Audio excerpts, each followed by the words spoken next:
Hey everybody, I'm non-binary monkey. I know I sound like Ranting Monkey, but I promise you I'm not. I identify as a lesbo-male primate. I have a penis, but I don't really find men attractive, especially when they act all macho. And one time I accidentally saw two women making out, and my male oppression organ got erect. That's when I realized I'm actually a lesbian trapped in a man's body. The Ranting Monkey, who is a cis-white male heteronormative oppressive piece of shit if you didn't know, let me use his channel so I could educate you all on what I just learned in my gender studies class about the real story of Thanksgiving. After the professor told us, we were all so upset, we just sat there and cuddled and cried and did a little finger painting, but I knew I had to tell everyone because nobody knows this stuff. I learned so many things that I never knew in that class, and I'm just doing my part to educate you because you really don't know what happened and I'm trying to be a good ally. So a long time ago, before Tumblr even existed, there was a peaceful non-binary who identified as a male Native American named Bob.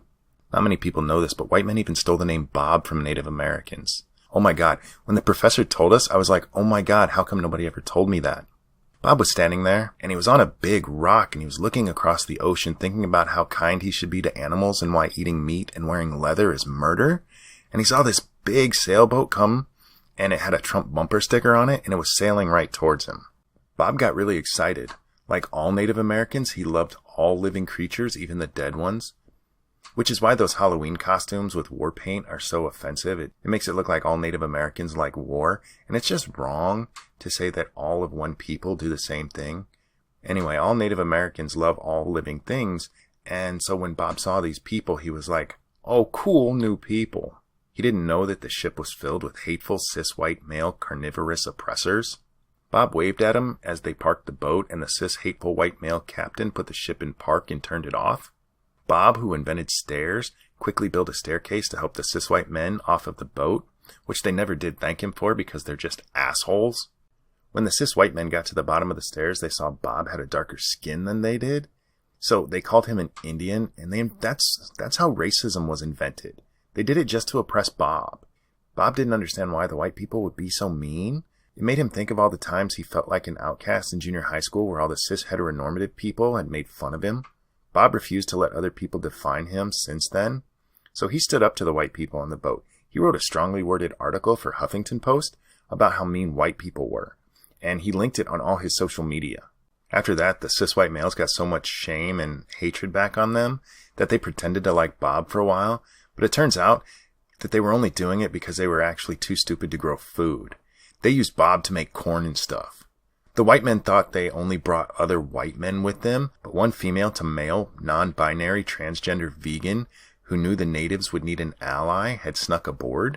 He had been born with the name Susie, but when he was like 3 months old, he realized he was different and he took the name Polka White Chick. Polka White Chick used the heaving breast given to him by the evil cis-male genetics to hide a diaper pin on his lapel to let Bob know that he was a safe space. Bob saw the diaper pin and realized he was attracted to a man with blonde hair, a small waist, and large breasts, and thought he might be gay. So Bob prayed that night to the Great Spirit, who isn't a religious figure like the Christian God. The Great Spirit is more peaceful. He's more like Muhammad. And the Great Spirit told Bob it was okay to be gay. So after the Great Spirit told Bob it was okay to be gay, he snuck over to Polka White Chick's apartment that night. And they had a nice vegan meal, low carb. And they filmed an agreement to have gay penis and vagina sex. Bob was sure to ask for consent the entire time. He just kept asking her, is this okay? Is this okay? Because consent is sexy. But they were both really asexual, so they didn't like the sex part. They just liked being close. The next morning, there were some cis-white males out looking to find some black African Americans to use as slaves. And they saw Bob leaving Polka White Chick's house. They all had same-sex fantasies and they got mad because they knew Bob had just had gay sex. They planted a gun on him and they shot him 439 times. They told the press Bob had pulled the gun so no charges got filed. As a way to celebrate getting away with killing a gay man who had dark skin, they ate a bunch of food that Bob had made them, which wasn't turkey because Bob wouldn't kill anything. People are so stupid to think that. And now that you know the real story, I hope tomorrow at Thanksgiving you tell everybody the real story and nobody enjoys the genocidal feast because people are stupid. The Ranting Monkey told me I had to tell you that he will see you next time.